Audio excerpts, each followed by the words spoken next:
Ciao, noi prepariamo la torta di dolci alla cucina di Fernando. La torta è molto facile da fare.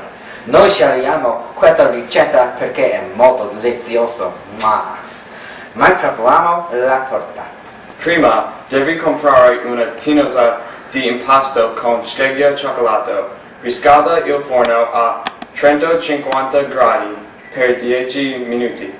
Usa pan sulla teglia e mette l'impasto sulla teglia. Mette la teglia nel forno, aspetta per il forno scogliere. Prendi la torta di dolci e mangia.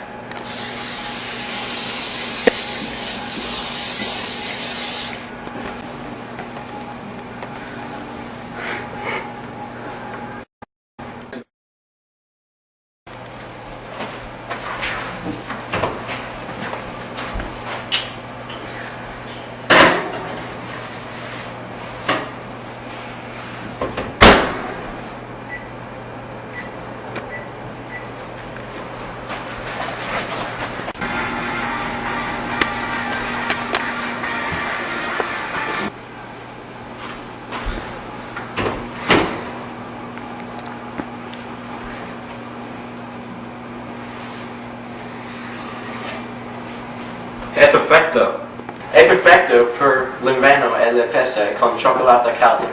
Anche lui può fare quando lo nevica. Noi abbiamo la ricetta della mamma di Mike. Noi speriamo ti piace la presentazione. Ciao! Christmas donkey, la la la la la la la la la la la.